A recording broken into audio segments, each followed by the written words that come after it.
So this is the final product. It's a pull-out drawer. Converted it from just these two doors to a pull-out configuration. This is how it works. It's loaded up with a bunch of different miscellaneous kitchen items. So you push it closed, and it closes quietly.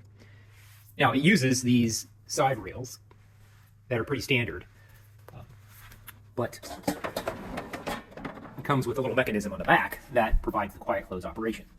You can see these are not the beefiest rails, but they do hold, I think there's 50 to 75 pounds, which is pretty good. You do want to limit how much of the heavy glassware and ceramic ware that you load onto it. Today's project is adding pull-out shelves to this lower cabinet. Currently it has doors, and when trying to reach items at the back, you pretty much have to get on your hands and knees to crawl back in.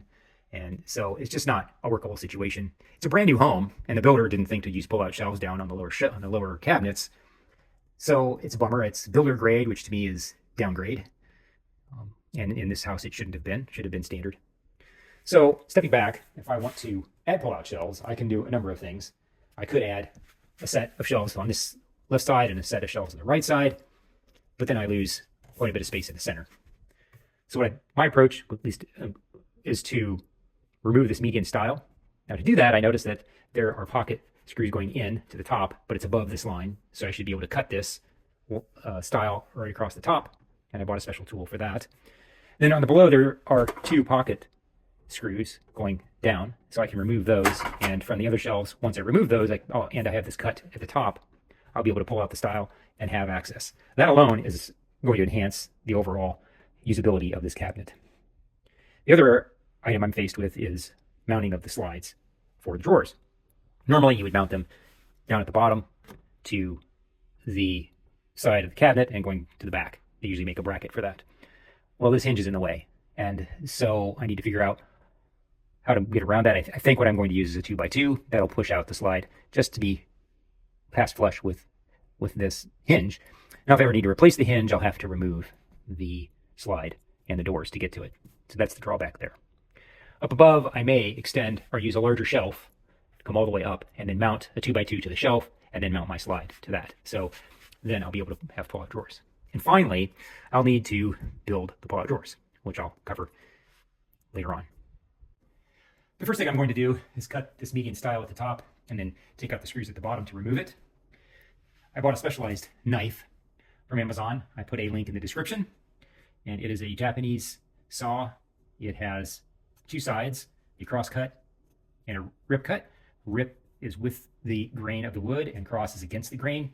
Since the grain of the wood is going in this direction, I'll do a cross cut across the top. Now I want a nice straight line. In order to do that, I'm going to attach a nice finished piece of wood. I need to pull these out and mount it. So let's do this. I'll do one on the front and one on the back. That will make a nice base to do my cuts. So I'll get that set up. I have a couple clamps that I'll use, and then I'll get started cutting.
Well, target goal was to have a nice clean cut. It's not the cleanest I've seen.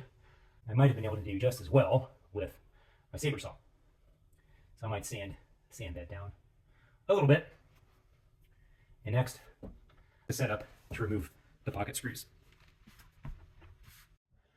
From a previous video, I showed what I had to do to take out these pocket screws. It involved coming up with a long screwdriver setup. Has some flexibility in it too to get around some of the corners. And this is because I don't have a specific square bit type of wrench or screwdriver. So I put this together and it does work. It's a bit cumbersome, however.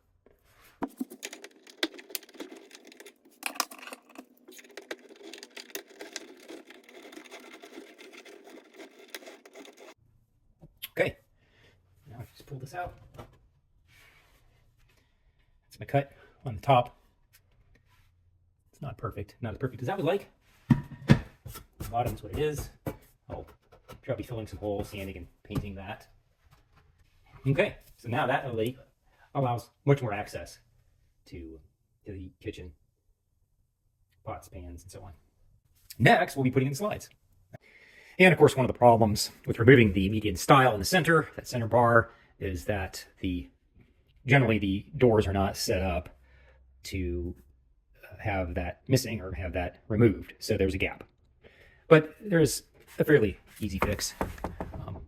But something that you want to note is that, yes, I can move these in, just rotating these screws at least a good 1/8 of an inch on each side. It may be enough, but it may not be enough as well. And if it's not enough, I'll need to add a shim to the bracket, to the hinge, to move it out. And if I do that, and I don't have enough space for my slide, especially down below, now that will cause a problem. So I need to make sure I get this right before I put the slides in. So let's see how this looks. It's a little better. The good news is it's dark behind there, so that helps mitigate the issue. These are the slides that I plan to use. They are 22 inches, which was one of the largest. I think the next is 24, but that would be too big for my cabinet. I could actually use, I think, 23. So I'll lose an inch with that size. However, this is a soft close version. It looks like it's really a modified version of the original slide, your type of slide, which you can see here. Anyway, what I'm going to do is unpackage it, review the instructions, and see what it says. Hopefully it will work and I will not have to return it and go to the hardware store one more time, which for this project I really haven't gone yet, so that's good, other than to buy these parts. So I'll take it apart and we'll see. If anything shows up, I will make a note of it. So this is the slide kit. It comes with a left and a right. The left side is a traditional slide, like you'd normally see. It's been around for years. It holds, I think, up to 70 pounds, 75 pounds or so. So it's not the highest quality or the highest capacity slide out there, but it works fine. It's worked fine in some drawers that we've had for years. And on the other side, they just take that same design and just add this device, this soft close device. And I like that. It's kind of like a hack on any traditional product, but I'm sure it's going to work better than a hack. We'll find out. Okay, so the way this is set up for is faceless, which means there is no face frame or basically a trim around the cabinet. It's just the original thickness of the wood. And so this is easy to mount. You mount the front directly to the opening, a little bit farther back. Then in the back, you may be able to mount directly to the side again, or worst case, you have to add a bracket. Now faceless, you definitely have to use a bracket, and you also have to use the shim, a filler piece, to fill in the thickness of the frame, which is usually 3/4 of an inch. Because mine is a framed cabinet. Normally I would use this, but I have those hinges I have to worry about. So instead of this, I'm going to substitute this shim with a 2x2 that goes the full length from front to back. So I do not have to buy that extra bracket and no additional trip to the hardware store. Thank goodness. Okay, on to the next step. So I did a great job measuring from the back of the cabinet right up to the front of the face frame. However, it needs to go down all the way to the bottom. And when I do, I did not account for the hinge. So that means I need to trim off some to make that fit. The next thing I need to think about are the screws. So I'll need 1.5 inches to go through my 2x2s. This, I went underneath and looked up and measured a 1/2 inch. Then there's a 3/4 inch gap between the cabinet. It has some fill wood between it, but between the cabinet and this panel is a 1/2 inch. So if I add all those up, a 3-inch screw would work if I want to go into this panel to help add some additional support and not go through it and into my refrigerator, which of course is not good. So that's another area that needs to be thought through before you just start drilling holes. All right, so I found these 3-inch screws. which would go through the 2x2, which is 1.5, a half, and then there's an air gap and possibly some more material. And that was on the left side. Now, I went back onto the right side, and the right side is a different setup. There is no gap. It's just the 2x2 or 1.5 through a 1/2 inch, and outside of that, it would go into my stove. So instead of a 3 inch, I really need a 2 inch. And that would require a trip back to the hardware store. So I'm just going to start it and then cut it off and then screw it back in. That is going to be the simplest solution for me. So I'll be a hacksaw. A little more work, trading off that for a trip to the hardware store. That's worth it to me. Then it does say, I like these screws because it's will I'd say self-tap, or you don't need a pilot hole for the screw. And then there is a section that will cut the reverse so that this shank will fit in the first piece when you're trying to combine two pieces, and slide nice and easy and really pull it tight. However, the actual screw, it's only about a 1/2 inch, and that's maybe 1 inch total, and I need 1.5 inches, so that's not going to help me. So I will need, even though I have these screws, I will have to use a drill. So yeah, a real nice other feature about this screw, as you can see on the head, it will self-countersink. So that will save me from having to do a countersink, and that's fantastic. So here is the final rail installed. I have my 2x2s down at the bottom, used mostly as a shim, and then screwed the rails to it. Here's the device for quiet close.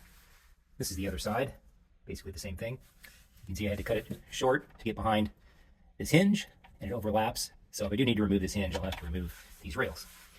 One other thing that I noticed on the instructions is that they show in the box, the drawer box itself, that the rails that you mount to it terminate right at the end of the box. And I didn't really see a reason to do that. I wanted to make my box as long as possible.